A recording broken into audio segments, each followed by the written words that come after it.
그러니까 우리가 보통 뭐 이렇게 그 디자인이라는 말을 굉장히 자주 쓰잖아. 네. 그지? 심지어 뭐 보험 설계하는 사람들도 뭐 보험 디자이너, 뭐 라이프 디자이너 뭐 이런 이야기들 하더라고. 그 디자인이라는 게 우리말로 하면 뭐야? 우리말로 번역을 하면 번역을 하기 좀 애매한 감이 있긴 한데 애매하지. 되게 많은 곳에 쓰이고 그냥 어디다 붙여도 이상하지 않는 느낌이 있다 보니까 그러면 서비스라는 말을 우리말로 번역하면 서비스. 서비스? 응. 도움? 응? 도움? 도움? 도움을 주는 프라이버시라는 말을 우리말로 번역한다는 프라이버시요. 프라이버시. 개인 사생활? 프라이버시? 사실 사생활도 아니잖아. 개인화? 어렵네요. 이게 왜 이런 이야기를 하느냐면 언어라는 거는 생각을 표현하는 거잖아. 네. 그지? 근데 우리 언어에 디자인, 서비스, 프라이버시라는 거기에 적합한 우리말이 없어. 네. 그렇다면 우리는 지금의 개념에 디자인 안 하고 살았나? 프라이버시가 없었나? 서비스라는 걸 안 했나? 이런 생각이 들잖아.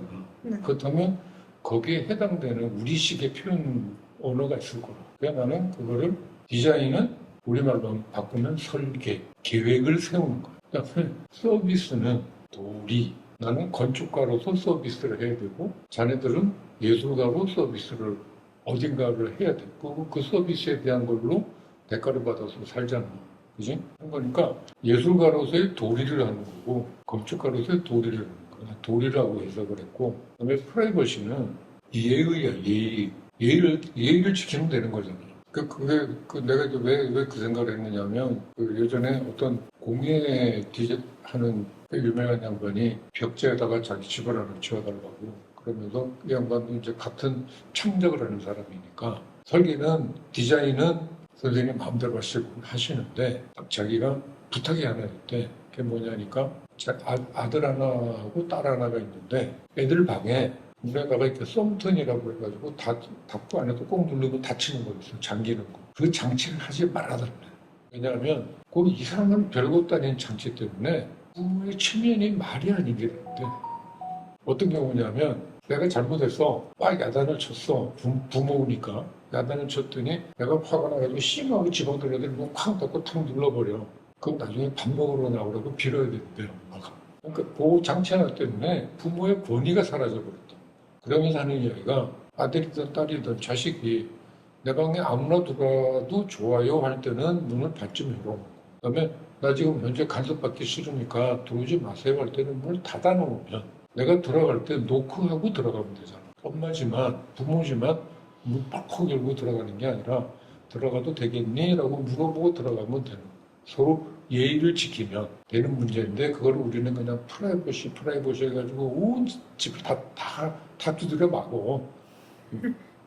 그다음에 내가 이제 우리는 이제 그 설계를 하려면 국가에서 인정해주는 라이선스가 있어야 돼.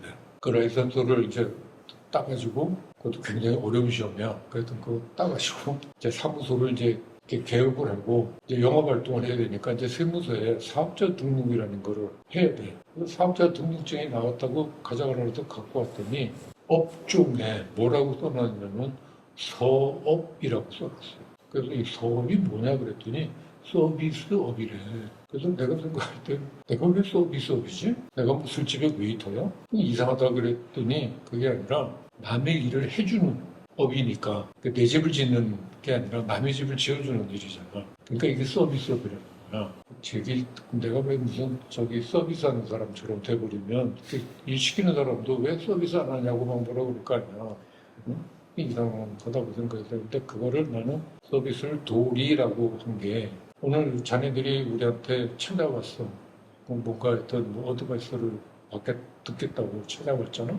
찾아왔으면 나는 내가 가르쳐줘야 될 도리를 갖고 있는 거지. 그리고 자네들은 왔으니까 떠들어 그러고 니들 딴 생각하고 있으면 안 되잖아. 그렇죠. 들어줘야 되는 도리가 있는 거야. 그 도리를 서로의 도리를 다하면 되는 거야. 그게 이제 서비스라고 나는 생각해서 학교에서 학생들한테 나는 선생으로서의 도리를 할 테니 너희들은 학생으로서의 도리를 해라. 이렇게 얘기하면 서로 이제 끝나는 거야. 디자인은 이과로 의대 갈렸다가 못 가고 공대 온 애들한테 디자인해라 그러면 애들이 그냥 막 선생님 저 그릴 줄 몰라요 그래. 근데 그린다는 게 생각을 표현하는 건데 그걸 서툴 수도 있고 뭐 표현이 잘 안 될 수도 있지만 누가 왜 생각을 못 하냐고. 그 계획을 세우는 게 어떻게 하겠다. 오늘 아침에 나가. 그러니까 니들은 지금 아침에 밥 먹으면서 오늘 나가서 뭐 김주환 선생님 수업 듣고 뭐 그다음 끝나고 난 다음에 어디 가서 뭐 친구들 만나서 뭐 놀다가 그리고 뭐 들어가야지라고 오늘 하루를 설계하잖아. 하루를 디자인하는 거란 말이야. 어떻게 보낼지를. 근데 뭐 어떻게 생각하냐? 그 우리한테 예를 들면 저런 집들을 지어달라고 의뢰하는 사람들이 나 이런 집을 필요로 하는데 땅은 어디예요? 그러면 그 땅을 가서 보고 그 사람 어떻게 사는지도 관찰을 하고 그럼 거기에 이 땅에 가서 적합하게 살 수 있는 공간을 우리가 구성을 해주는 것이에요. 덤으로 폼도 나면 좋은 거. 근데 그걸 이제 건축 잘못하는 애들은 폼만 생각하고 안에 내용을 생각하지 않는 건축가들이 꽤 많아. 그게 우리나라에 그렇게 만들어진 건물의 대표적인 게 우리나라의 아파트들이에요. 다 똑같잖아요. 그거는 우리나라는 옷을 사 입는데 기성복 사 입는 거야. 우리가 해주는 거는 맞춤을 해주는 거. 우리나라 사람들은 그 공간의 가치를 뭘로 따지냐면 환분성으로 따져. 얼마나 돈이 되냐. 이 집 갖고 있으면 나중에 얼마의 프리미엄이 붙냐. 그것만 따지면 그거에 건축의 가치를 결정해버린다고 생각을 하니까 한국 건축가들은 아직 힘들어. 외국이라고 별거 또 걔들도 별 수 없을 거야. 대신에 걔네들은 좋은 걸 알아보는 눈이 있지. 우리는 아예 고등학교 때까지 교과서에 건축이라는 항목이 아예 없으니까. 그건 교양에 해당되는 거고요. 지적인 수준이 어디쯤 되느냐라는 그 교양에 가 있는 건데 우리는 아예 그 교양 수업이라는 것 자체는 입시를 위해서는 그거 필요 없는 거죠. 그러니까 안 가르치는 거고 그렇게 해서 배운 애들이 지금 사회에 중추적인 역할을 하니까 걔네들한테는 건축은 건설 아니야? 짓고 세우면 되는 거 아니에요? 그런 인식이 좀 있는 것 같아요. 저희가 아는 친구 중에서도 건축학과 간다고 같이 입시했거든요. 저희 학원에 다양한 전공들이 많이 모였었죠. 건축 전공도 있었고 디자인 전공도 있고 패션도 있고 다 모여 있는데 건축을 처음 선택했다가 다른 걸로 바꾼 친구들이 많았었거든요. 결국 알고 보니까 자기가 생각했던 게 아닌 거죠. 그래서 좋은 대학 가고 싶은데 막상 또 할 게 없으니까 건축을 선택하는 친구들도 있고 뭐 디자인 선택하는 친구들도 있고 또 그러다가 또 갑자기 바뀌게 되고 그런 친구들이 좀 있었어요. 내가 오래전에 영국에 갔다가 혼자서 네. 그 스톤헨지라고 하는 이제 선사시대 유적이 있어. 네. 근데 그걸 보러 가려고 그 솔즈베리 쪽에 이제 갔는데 그 혼자서는 못 돌아다니니까 그 호텔에서 투어 해주는 프로그램이 있어서 이제 거기에 이제 신청을 하고 뭐 이렇게 밴 같은 거에 한가지고 탔더니 옆에 그 백인 여자가 앉았어. 그래서 이제 인사하고 서로 이제 자기소개를 간단하게 했는데 자기는 미국 고등학교의 수학 선생이래. 그러면서 그 휴가를 갔다가 웨일즈 쪽에 뭐 경치가 좋다 그래서 그거 보러 왔는데 그 나더러는 뭐냐 그래서 나는 아키텍트다 그랬더니 굉장히 반가워하는 거야. 제 건축에 관심이 많대. 근데 건축가랑 이제 짝이 됐으니까 오늘 건축에 대해서 많이 배우겠다 라고 했는데 수업을 한 다음에 내가 뭐라고 그랬냐면 난 고등학교 수학 선생이라는데 뭐 어떻게 그렇게 건축을 많이 하느니 오늘 내가 너한테 배웠잖아. 그러니까 물론 걔네들 이제 뭐 보토에 자기네들 보토에 그거니까 뭐 건축의 양식이나 스타일이나 이런 것들은 나름대로 알겠지만 가서 저거는 뭐 튜터식이고 저거는 뭐 누구식이고 다 아는 거야. 그러니까 내가 설명해 줄 그게 없어. 응? 애들 어떻게 생각하냐 그래서 난 코멘트만 이거적으로 말하는 그랬더니 걔가 뭐라 그러냐면 고등학교 때 다 배웠대. 건축 역사를. 특히 서양 건축은 이렇게 스타일로 양식으로 뭐 르네상스부터 바로크로 고고 뭐 이런 이제 그래서 모더니즘까지 오는 그런 이제 그 유형의 발달이지만 우리 건축은 그 옛날서부터 지금까지 단군 조선들이 5천 년 동안 한 가지 스타일로만 지어보다가 갑자기 이제 현대 건축을 하게 된 건데 거기서 몇 차이가 있기는 하지만 그 고등학교 다 배웠대. 미술책이 많은데 4분의 1이 건축이래.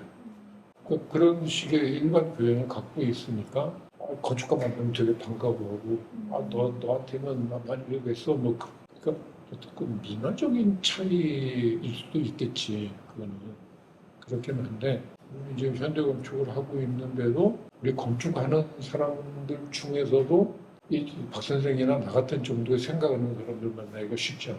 다 그냥 건설의 기술자, 그러니까 설계라는 기술을 구사할 수 있는 엔지니어 같은 그런 것들밖에 없다. 우리나라의 그 도시 공간이 이래서 있는 거죠. 그래서 그 또 재미난 얘기가 내 제자 중에 한 친구가 중대 졸업을 하고 영국으로 유학을 가서 거기서 이제 대학원 코스 마치고 그 취업해가지고 일을 하고 있는데 결혼한다고 이제 한국에 들어와가지고 이제 색시를 데리고 왔어. 근데 색시가 영국 여자야. 근데 또 변호사야. 근데 거기다가 또 귀족이래. 너무 제주도 좋다 그랬어.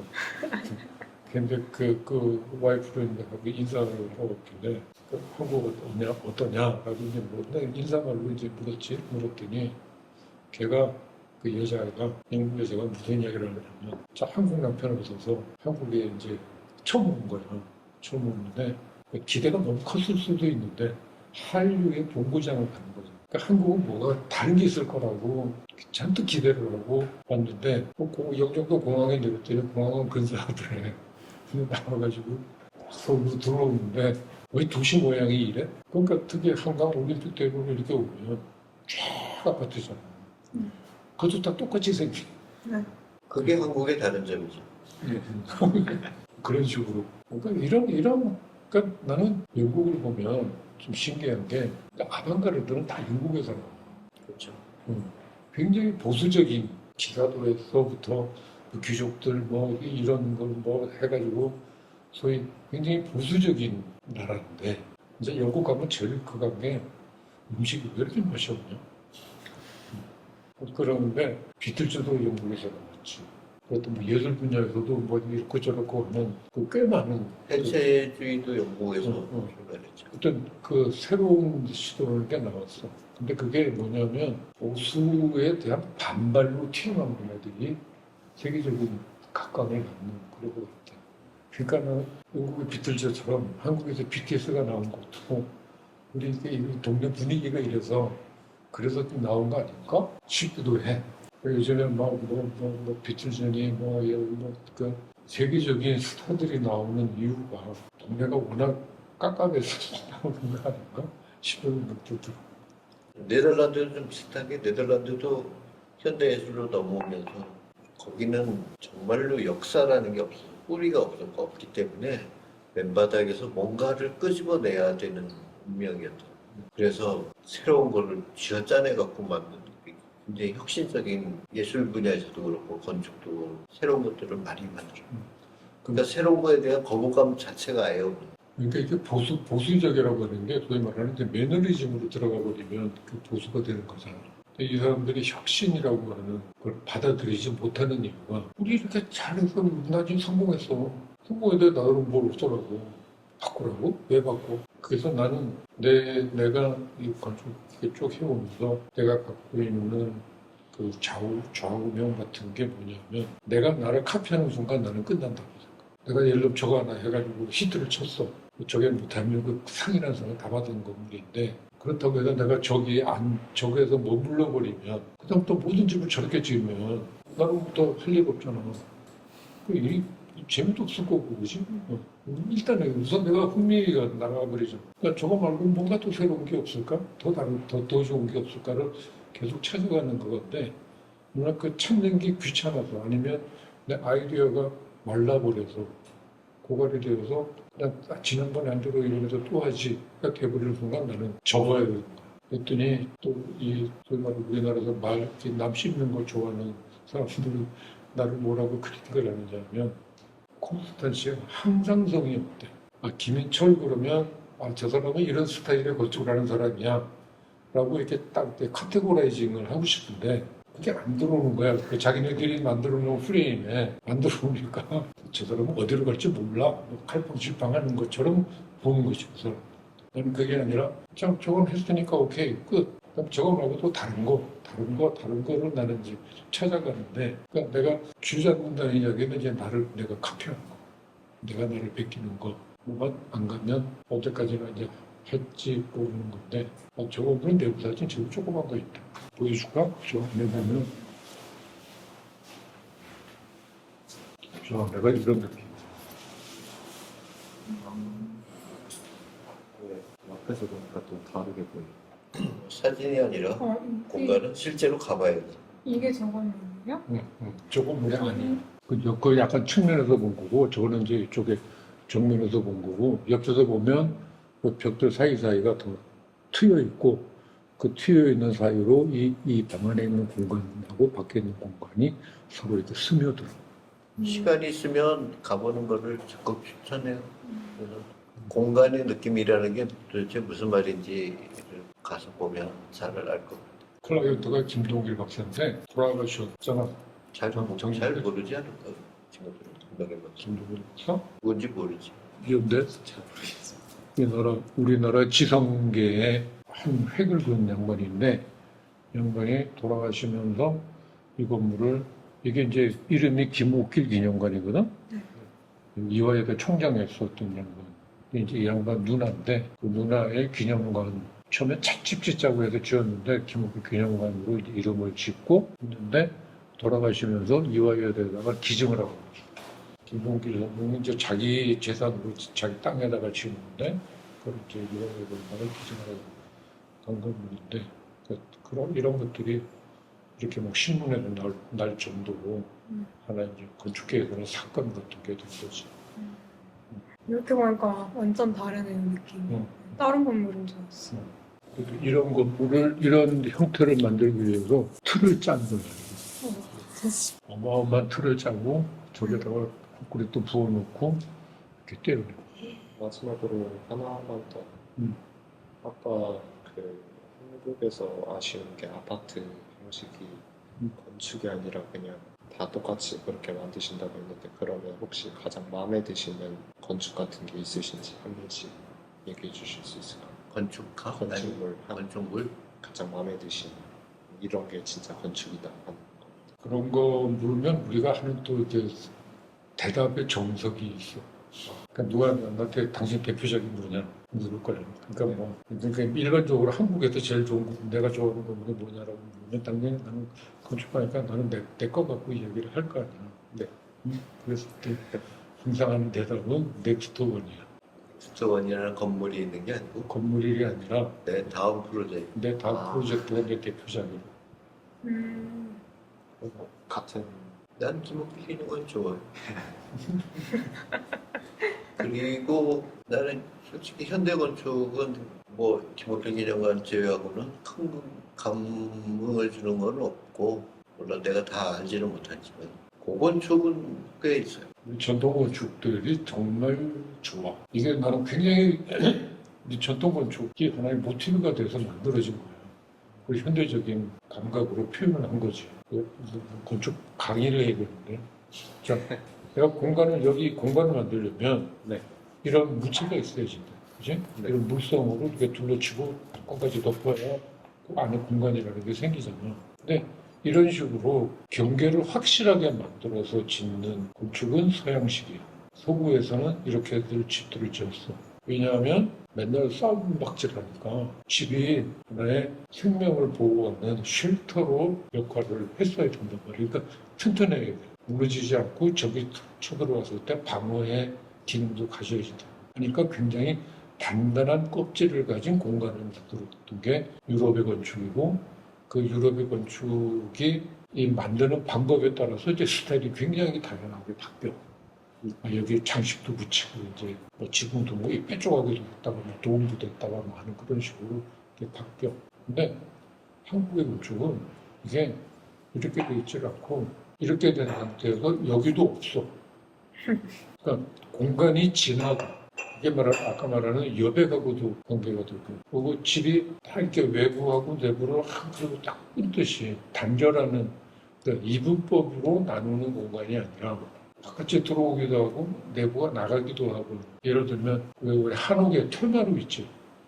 기둥이 밖에 있고 마루가 있고 방이 있잖아. 근데 그 마루 공간을 그걸 내부라고 봐야 돼? 외부라고 봐야 돼? 벽이 없어. 바닥하고 천정문이 있는데 한쪽에 벽이 없어. 외부로 열려 있어. 근데 그거를 한때는 서양식으로 해석을 해서 그걸 무슨 뭐 완충 공간이다, 뭐 절충 공간이다 이런 말도 하고 있는데 그것도 내부야.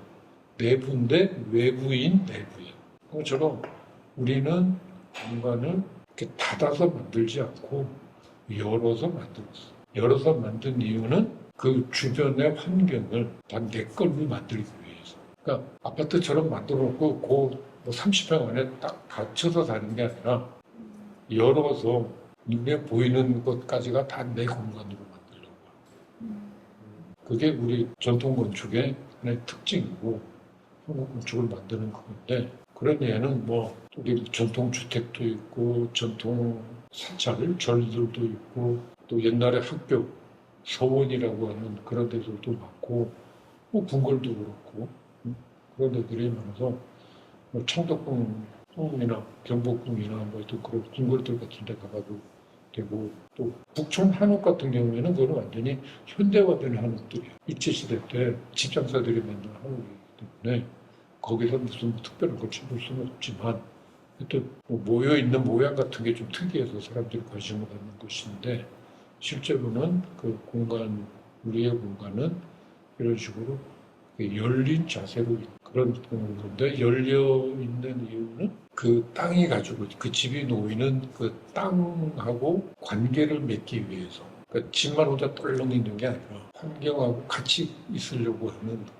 그게 우리의 그 전통적인 공간을 만드는 방법이었다. 동서양에 또 재밌는 비교가 하나 있어요. 옛날 봉건 시대 때 뭐 우리나라도 마찬가지고 서양도 마찬가지고 여기저기 침입해 들어오면 성을 쌓단 말이에요. 방어용. 성이라는 게 방어용이에요. 근데 재밌는 게 뭐 전부 다는 아니지만 서양에서도 뭐 큰 것들이 있지만 서양은 주로 어땠냐면 성주들이 자기를 지키는 친위대만 빼놓고는 그 성 안에 자기랑 자기 가족만 있어. 나머지 그 백성들은 야 니네들이 알아서 살아.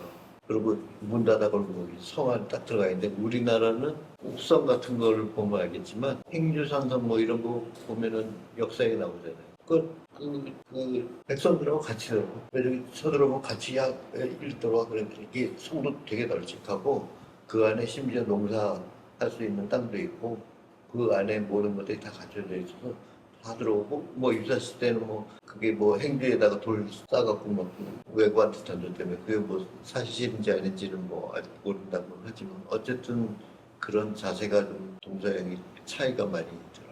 그게 이렇게 지형 그러니까 그 땅의 모양이 유럽은 소금 문명이 만들어진 그 유럽의 땅은 그냥 평원이야. 그러니까 뭐 민족 대동도 일어나고 뭐 하여튼 그 옆 동네하고 맨날 싸움박질 해가지고 서로 땅 따먹게 하고 하는 게 뭐야. 근데 유럽은 그래도 뭐 그 우랄산맥 있고 알프스 있고 피레네 산맥 있고 해서 어느 정도 이제 그걸 하지만 거기까지 가려면 진짜 그야말로 끝없는 평원이라고. 특히 영국은 스코틀랜드로 가기 전까지의 땅은 완벽하게 평원. 거기 산이라는 걸 볼 수가 없어. 그 평원이니까 거기 영국도 보면 영국 역사가 얼마나 복잡하냐. 뭐 노르만도도 갔다가 뭐 일반 민족들이 다 돌아가지고 거기 결국은 뭐 섹슨족 뭐 조금 무슨 족 하는 식으로 막 그게 됐단 말이야. 미국은 더 말할 것이 더 넓고. 근데 우리나라는 동양 삼국, 중국, 일본, 한국 중에서도 제일 작아 땅이. 더군다나 지금 반으로 나눠져 있어. 근데 한반도가 면적이 뭐더라? 하여튼 그 한반 그 면적 중에 산봉우리가 몇 개나 있을 것 같아. 산맥이 쫙 이어져 있잖아. 그래서 볼록볼록 올라오는 산봉우리가 몇 개나 있을 것 같아. 백두산서부터 시작해서 한라산까지. 1000개 넘지 않아요? 4,500개의 산봉우리가 있어. 그런데 그 산봉우리에 산성이라는 걸 만들어. 산성이라는 걸 만들고 산성은 몇 개나 있을 것 같아. 산성이 뭐지? 2,800개가 있어. 흔적 남아있는 거.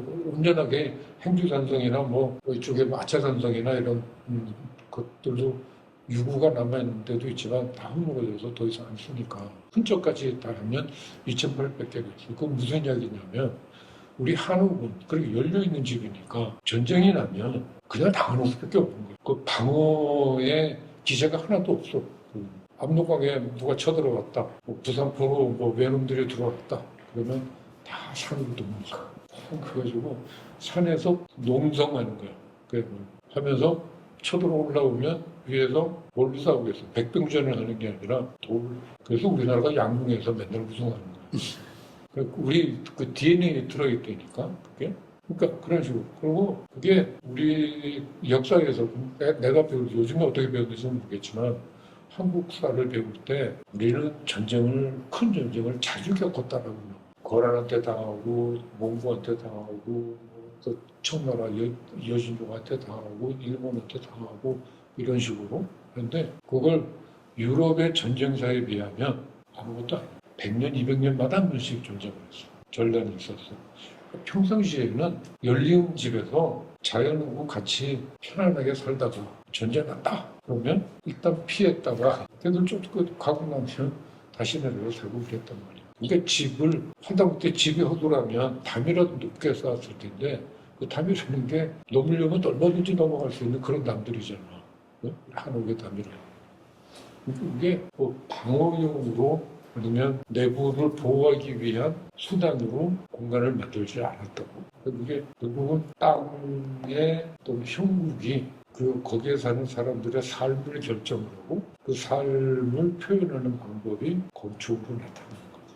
그러면 두 친구들의 오늘 소감 간단하게 간략하게 소감이랄까? 저는 되게 배운 게 많았던 시간이었던 것 같고 또 이렇게 제 주변 어른들께서는 약간 이해해주지 못하는 부분들이 좀 많고 아무리 미술을 하다 보니까 이런 얘기를 자주 못 했었는데 이렇게 시간 내주셔서 이렇게 좋은 대화를 할 수 있게 돼서 너무 감사하고 너무 좋았어요. 저도 비슷한 것 같은데 이런 분야에 대해서 전문적인 분들과 얘기할 시간이 아예 없죠. 원래 건축도 아니다 보니까. 근데 또 이렇게 듣다 보니까 나도 그냥 건축에 대해서 잘못 생각하고 있었구나. 너무 몰랐구나. 그래도 같은 미술 분야에서 어느 정도 조금 더 안다고 생각했는데 아니었구나. 좀 알 수 있었던 것 같고 또 삶의 조언들도 이제 여러 가지로 많이 생각을 해야 되고 책도 읽어야 되고 그런 걸 좀 알 수 있었던 것 같습니다. 너무 유익한 시간이었어요. 우리나라 어른들이 문제라니까.